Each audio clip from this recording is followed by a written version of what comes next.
একটা মানলে আরেকটা, আরেকটা মানলে আরেকটা, কতগুলি মানুষ পঙ্গু হয়ে যাচ্ছে। মানুষ মেরে ঝুলিয়ে রাখা, পুলিশ মেরে ঝুলিয়ে রাখা, এটা কি ধরনের রাজনীতি আমরা চাই না। এই কোটা আন্দোলনকারীদের কমপ্লিট শটডাউন, আর তার ফলাফল আজকে এই অবস্থা। সমস্ত দাবি মেনে নেওয়ার পরেও তাদের আর সেই শাটডাউন শেষ হয় না। কী কারণে আমি বুঝি না। আমরা তো সম্পূর্ণ দাবি মেনে নিয়েছি, একটা মানলে আরেকটা, আরেকটা মানলে আরেকটা, আর এর ফল আজকে জ্বালিয়ে পুড়ে সব একদিকে সরকার, আর আজকে কত মানুষ জীবন হারালো, কতগুলি মানুষ পঙ্গু হয়ে যাচ্ছে, কতগুলি মানুষ। এবং ঠিক এই 2001 সালে এইরকম তাণ্ডব বিএনপি জামাত জোট চালিয়েছিল।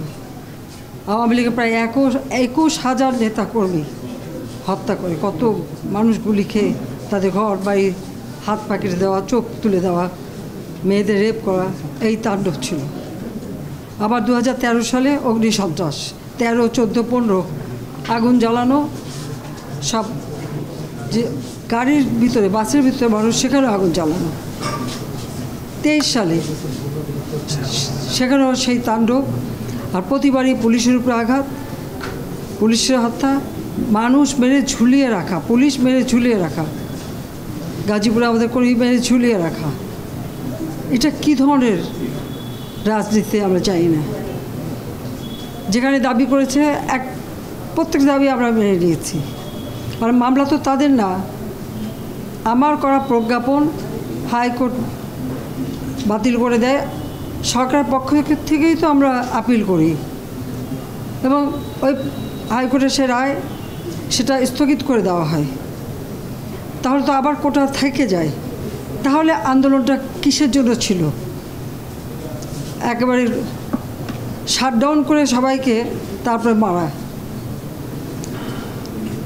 যে সমস্ত ঘটনা ঘটেছে আর যেভাবে মানুষগুলি ক্ষতিগ্রস্ত হয়েছে, আর যারা মারা গেছে আমি তাদের আত্মার মাগফিরাত কামনা করি। আর যারা এখন আহত তাদের সকলের চিকিৎসা সুষ্ঠুভাবে হচ্ছে। আমি আমাদের ডাক্তার, নার্স বা কর্মচারী সকলকে আমি আন্তরিক ধন্যবাদ জানাচ্ছি যে তারা দিন রাত অক্লান্ত পরিশ্রম করেছেন, এবং আমাদের স্বাস্থ্য মন্ত্রণালয় থেকে মন্ত্রী, প্রতিমন্ত্রী সহ আমাদের সকলে বারবার এদের দেখে গেছে এবং যা যা লাগে করে দিচ্ছে।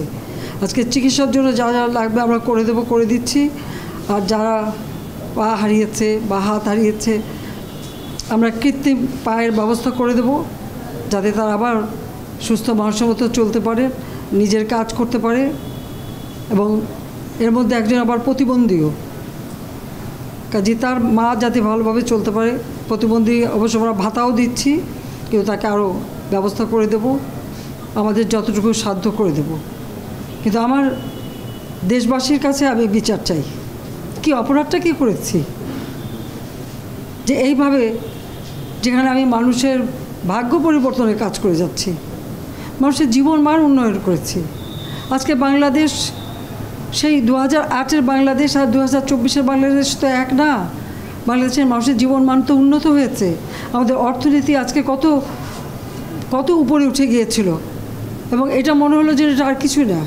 এটা আমাদের অর্থনীতিকে সম্পূর্ণ পঙ্গু করে দিয়ে বাংলাদেশকে আবার ভিক্ষুকের জাতি করে দেওয়া, এটাই বোধহয় এদের পিছনে ষড়যন্ত্র। সেটাই হচ্ছে সবথেকে দুঃখজনক, যে দিন রাত অক্লান্ত পরিশ্রম করে বাংলাদেশটাকে যখন একটা জায়গায় নিয়ে আসলাম, আজকে সেখানে দেখি এই একদিকে জ্বালাও পোড়াও সব কিছু। ঠিক যে প্রতিষ্ঠানগুলি মানুষের সেবা দেয়, আজকে মেট্রো রেলে চড়ে মানুষ কত অল্প সময়ের মধ্যে সময় বাঁচিয়ে কর্মস্থলে পৌঁছাতে পারতো, আবার ফিরতে পারতো। সেখানে ছাত্ররা, চাকরিজীবী, সাধারণ মানুষ সবাই তো যেতে পারতো। সেই স্টেশনগুলি পুড়িয়ে এখন ট্রাফিক জ্যাম, মানুষের কষ্ট। আমি তো কষ্ট লাঘব করেছি, কিন্তু যারা এইভাবে আগুন দিয়ে পুড়িয়ে মানুষের সে কষ্টে আবার ফেলে দিল, তাদের বিচার দেশের মানুষকেই করতে হবে। আমি খালি সকলের সহযোগিতা চাই। আর এইভাবে মায়ের কোল খালি হোক এটা আমি চাই না, কারণ আমি তো বাবা মা সব হারিয়েছি। আমি তো জানি হারাবার ব্যথা কত কষ্ট, কিন্তু সেই কষ্ট বুকে নিয়ে তো ফিরে আসতে এদেশের মানুষের জন্য। এখানে আমার তো কোনো চাওয়া পাওয়া নেই। আমি তো আমাদের ছেলে মেয়ের জন্য কিছু করিনি, শুধু তাদের লেখাপড়া, নিজেরাই চাকরি করছে, নিজেরাই পড়েছে, আমি কতটুকু করতে পেরেছি, কিন্তু আমি দেশের মানুষের জন্য করেছি। আজকে অন্তত মানুষের ভাত কাপড়ের ব্যবস্থা, চিকিৎসার ব্যবস্থা, তাদের কাজের সংস্থা সবই তো করে দিচ্ছিলাম। যখন আমরা এক উন্নয়নশীল দেশে মর্যাদা পেলাম, তখনই এই তাণ্ডব করে ঠিক যে জায়গাগুলি মানুষের সেবা করবে সেই জায়গাগুলিতেই আঘাত। শিক্ষা প্রতিষ্ঠানে হল ভেঙে দেওয়া। সবচেয়ে দুর্ভাগ্য যে ভিসির বাড়িতে আগুন দেওয়া। এর আগেও একবার ঢাকা ইউনিভার্সিটিতে ভিসির বাড়িতে আগুন দিয়েছিল, আপনাদের মনে আছে। রংপুরে সেখানে আগুন দিয়েছে। ময়মনসিংহ কৃষি বিশ্ববিদ্যালয় থেকে শুরু করে বিভিন্ন জায়গায় এই তাণ্ডব চালিয়েছে। রাজশাহীতে এই তাণ্ডব চালিয়েছে। বিশ্ববিদ্যালয়গুলিতে সেশন জট ছিল। আমি সরকার আসার পর থেকে কোনো সেশন জট নাই। লেখাপড়ার মান উন্নত করা, যাতে এখান থেকে পড়ে আবার বিদেশেও পড়তে হবে, সেই ব্যবস্থাও করে দিয়েছি। কিন্তু তারপরেও কোটা সংস্কার আন্দোলন, কোটা তো আমি বাতিলই করে দিয়েছি। আমি আহ্বান করেছিলাম যে একটু ধৈর্য ধরো, হাইকোর্টে শুনানি হবে,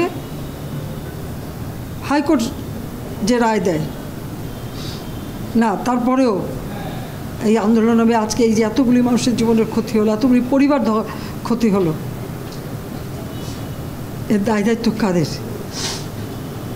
আমি দেশবাসীর কাছে সেই আহ্বান জানাবো যে এই ধরনের ধ্বংসযজ্ঞের জন্য এই দেশকে নিয়ে আর কেউ চালাতে না পারে। আমি সকলে সাহায্য চাই। ওরা আমি চাই না এভাবে মায়ের কোল খালি হোক আর এভাবে মানুষ অসহায় হয়ে পড়ুক। এই হাসপাতালটাই তো আজকে আপনারা দেখেন কত সুন্দরভাবে করে দিয়েছি। কিছু নেই হাসপাতালে, একটা লিফটও ছিল না আমি যখন সরকারে আসি। আর সেই এই হাসপাতালও আমার আব্বা স্বাধীনতার পর জাতির পিতা বঙ্গবন্ধু শেখ মুজিবই করে দিয়েছিলেন।